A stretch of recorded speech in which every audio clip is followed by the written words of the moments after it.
Oke, hari ini kita bakal ngebahas sesuatu yang krusial banget. Cara ngelindungin data kita yang paling pribadi, yaitu rekam medis dari ancaman masa depan yang sebenarnya udah di depan mata. Dan ini bukan fiksi ilmiah loh, ini beneran sebuah perlombaan melawan waktu buat ngamanin rahasia-rahasia kita dari kekuatan komputasi generasi baru. Yuk kita mulai. Nah, ini pertanyaan yang mungkin bikin sedikit was-was ya. Dan jawabannya bisa jadi lumayan mengejutkan. Ancaman yang kita hadapi ini bukan sekedar peretasan biasa. Ini tuh pencurian data yang sabar banget, terencana, kayak bom waktu digital yang lagi kita tunggu meledak. Gini cara kerjanya. Sekarang ini para peretas itu lagi sibuk banget ngumpulin data-data terenkripsi dalam jumlah masif. Anggap aja mereka lagi ngebangun berangkas digital raksasa, terus diisi penuh sama rahasia-rahasia kita. Emang sih sekarang mereka belum bisa buka berangkas itu, tapi mereka cuma nunggu waktu. Mereka yakin banget suatu saat nanti kuncinya bakal ketemu. Dan inilah alasannya kenapa sektor kesehatan itu jadi target empuk. Rekam medis, data genetik, bahkan catatan kejiwaan, itu kan punya kewajiban privasi dan penyimpanan yang bisa lebih dari 20 tahun. Artinya, data yang dicuri hari ini nilainya bakal tetap sama, tetap sensitif pas teknologinya udah siap buat ngebuka data itu. Jadi, ledakan yang kita tunggu-tunggu ini apa sih sebenarnya? Oke, mari kita bedah bareng-bareng ancaman kuantum yang bikin bom waktu digital ini terus berdetak. Coba deh, lihat kurva eksponensial di grafik ini. Inilah yang bikin para pakar keamanan siber nggak bisa tidur nyenyak. Titik di mana kurvanya naik tajam itu disebut Q-Day, dan prediksinya itu terjadi antara tahun 2030 sampai 2035. Di momen itulah, komputer kuantum diperkirakan bisa ngejebol enkripsi kita yang paling kuat sekalipun. Bukan lagi butuh puluhan tahun, tapi cuma hitungan jam. Gila kan? Nah, kunci utama teoretis ini namanya algoritma Shor. Anggap aja ini semacam resep rahasia matematis yang kalau dijalanin di mesin yang tepat, yaitu komputer kuantum, bisa langsung ngebongkar fondasi keamanan digital yang kita pakai sekarang. Dan ancamannya, ini nyebar di mana-mana. Bukan cuma data yang ada di cloud, tapi juga server di rumah sakit, bahkan sampai ke alat pacu jantung atau monitor insulin yang nyambung ke internet. Setiap titik di rantai ini adalah potensi celah keamanan. Oke, kita udah cukup ngebahas ancamannya yang serem. Sekarang, kita ngomongin perisainya. Solusinya itu bukan sekedar ngebangun tembok yang lebih tinggi, tapi ngerancang benteng dengan desain yang sama sekali baru. Sebuah lompatan besar dalam dunia kriptografi itu sendiri. Ini dia kriptografi pasca kuantum atau PQC. Ini bukan satu solusi tunggal ya, tapi ada beberapa keluarga algoritma baru. Ada lembaga standar teknologi di Amerika namanya NIST yang lagi sibuk banget nguji mana yang paling oke buat berbagai kebutuhan. Ada yang buat ngamanin komunikasi super cepat, ada juga yang buat ngelindungin data jangka panjang. Nah, buat sektor kesehatan, ada satu keluarga algoritma yang benar-benar paling pas. Coba lihat grafik ini.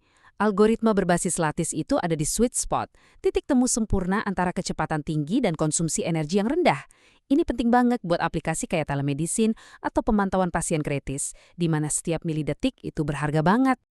Jadi, poin utamanya adalah ini. Kita butuh keamanan yang nggak bikin sistem jadi lambat.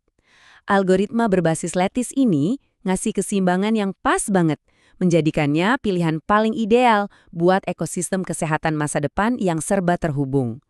Oke, masalahnya kita udah tahu, solusinya juga udah ada. Pertanyaannya sekarang, gimana caranya kita pindah ke sistem baru ini tanpa bikin sistem yang lama jadi rusak? Sebenarnya ada dua cara utama buat ngelakuin ini. Pertama, cara susah, bongkar pasang semuanya atau rip and replace. Ini mahal, berisiko, dan pastinya bikin gangguan. Atau kita bisa pilih pendekatan yang lebih cerdas dan bertahap. Pendekatan cerdas ini namanya enkripsi jalinan. Jadi, alih-alih ngerobohin jembatan lama, kita bangun jembatan baru yang modern di sebelahnya. Pendekatan ini ngegabungin enkripsi klasik sama PQC. Jadi kayak punya lapisan keamanan ganda. Artinya, kalaupun satu pertahanan jebol, masih ada lapisan lain yang melindungi data kita. Dan yang paling penting, semua sistem yang ada sekarang tetap bisa jalan normal, tanpa gangguan sama sekali. Dan transisi ini bukan nebak-nebak loh, udah ada peta jalannya yang jelas banget, dibagi jadi 4 fase. Fase pertama, kita identifikasi dulu semua risiko. Fase kedua, kita mulai uji coba dalam skala kecil. Fase ketiga, kita perluas penerapannya. Sampai akhirnya di fase keempat, sekitar tahun 2035, kita bisa mencapai kesiapan penuh. Jadi ini perjalanan yang terukur, aman, dan bisa dikelola. Nah sekarang, ayo kita lihat gambaran besarnya. Menerapkan PQC itu bukan cuma soal bertahan dari serangan, tapi ini soal membangun fondasi untuk inovasi-inovasi luar biasa di generasi berikutnya. Disinilah PQC jadi lebih dari sekedar perisai. Karena hemat energi, dia mendukung tujuan keberlanjutan. Kemampuannya buat ngamanin seluruh sistem bikin layanan kesehatan jadi lebih kuat dan tahan banting. Dan yang paling penting, ini membuka jalan buat arsitektur kesehatan yang benar-benar fokus ke pasien dan ngehargain privasi mereka. Dengan fondasi keamanan kuantum ini, masa depan dunia kedokteran yang sesungguhnya baru bisa dimulai. Bayangin deh, ada AI yang bisa belajar mendiagnosis penyakit tanpa perlu ngelihat data mentah pasien. Bayangin rekam medis berbasis blockchain yang sama sekali nggak bisa dimanipulasi. Dan bayangin operasi bedah jarak jauh lewat jaringan 6G secepat kilat. Nah, PQC inilah yang jadi kunci buat mewujudkan semua itu.